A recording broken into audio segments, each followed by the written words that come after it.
Just remember all that. Okay? Anything on anybody else? Anything else?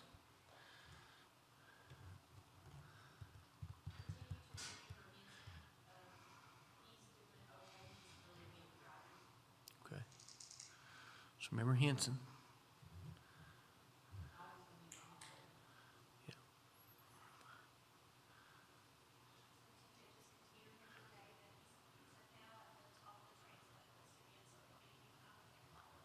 Okay. Just remember David.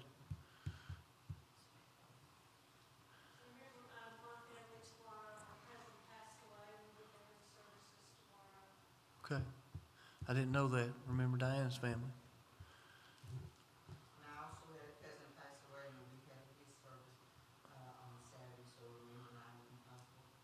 Okay. We'll have operating, and remember Joey Chassis that we will on a cruise ship tomorrow, and just remember all of our loss. Okay, just remember that. Debbie said she had a cousin pass away. Remember that family. Did you say they're getting on a cruise ship tomorrow? We're getting on a cruise ship tomorrow. Okay, so Jody and Chas is going on a cruise ship tomorrow, so pray for them. So, anything else?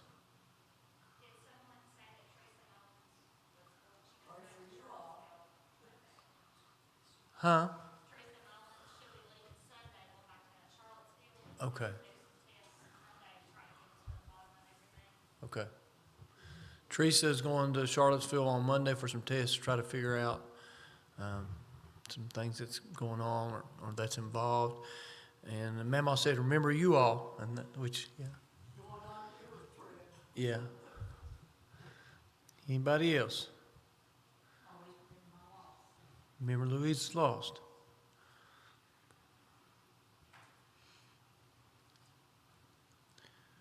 Anybody? Okay. If all hearts and minds are clear, ask if you have a special unspoken that you didn't want to voice, but it's a concern of the heart. Would you make no more, raise your right hand? I'd like to ask all that will come to the altar tonight. And Brother Phil, would you come lead us, please?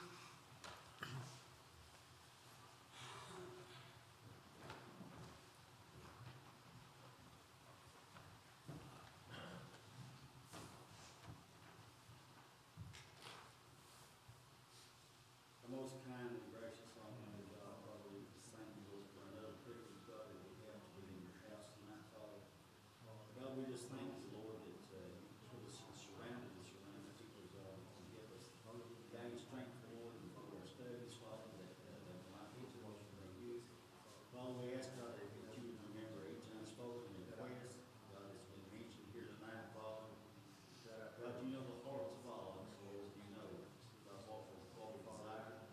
Father, Lord, we ask prayers that you would just remember those that are sick among us, Father. Pray, God, that you would lift up each one of them, Lord, as Sister Teresa, Brother Dave, Father.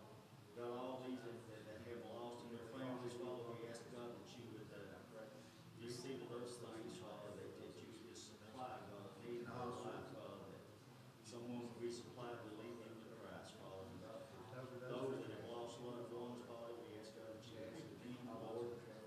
God, we just pray, Father, that those that are gone, Lord, and have an opportunity to call out to you, Father, holy names, for his everlasting delight. God, we thank you for our pastor, Lord, here.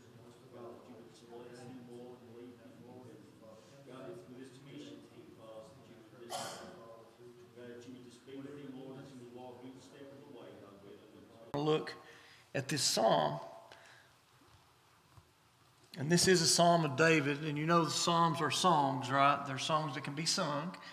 And there's a few authors. Primarily David is the main author of the Psalms. And so in Psalms 23, what we got to understand, and here's something I want you to grasp as we get into it. You've probably not studied this or heard of this. But when you look at a psalm, it's a lot of them are poems. And so with the Hebrew poetry, in the center, you'll find the heart of the psalm. Meaning with with English poetry, usually the closing words of the poem is what brings forth the theme, and that's what we're used to. The critical theme or message in an English poem is most of the time it builds up, builds up, and then you get the theme. Well, the ancient Hebrew poetry is not built that way. Actually, the theme, the purpose, the principle will often come in the middle. The theme of what they're writing about, the heartbeat of this worship song, most of the time in many of these psalms will be captured in the middle of the psalm. And so that's what we're going to look at tonight first, because I want you to be able to rightly divide these psalms. So the heart of the psalm, the center, the heartbeat of this beautiful song, Psalms 23. What is the theme of Psalms 23? That's a question for you to answer tonight. What do you think? Look at this psalm. You've heard it your whole life. And let's do a little activity. What do you think the theme of Psalms 23 is? So I've given you a hint. It's somewhere in the middle. So there's 6 verses. So there's a couple of verses there you should be looking at. What do you think jumps out? And you may be wrong, and that's okay, because that's okay. that's how we build our knowledge together as a community. So don't be afraid to step out. Anybody think they know what the theme is?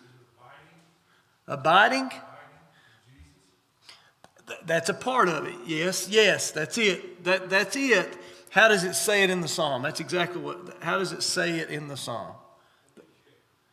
The Good Shepherd is a part that builds into the theme, but it is definitely a part.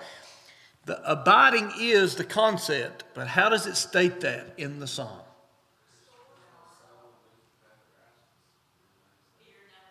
What did you just say? The first part?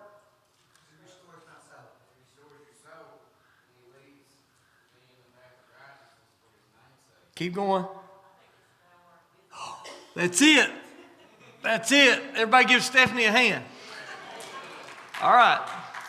So everybody was right, but if you take an abiding, if you take the statement, "For thou art with me," so then this is what it means to know that God is with me. This is how in my heart of worship I express in verses and chorus what it means to know that God is with me. I remember standing above Debbie's house. We did, I think that was the graveside for Brother Donald. And this is what I used, and it hit me so strong that day when I said, the theme of this song is, "Thou art with me. And even though I go through the valley of the shadow of death, even when I walk through death's chilly waters, He is with me." Thou art with me. That is the theme. Now, with the heart of the psalm, now we're going to get into a lot of things that you guys spoke about. So this actually is a Hebrew poetic device.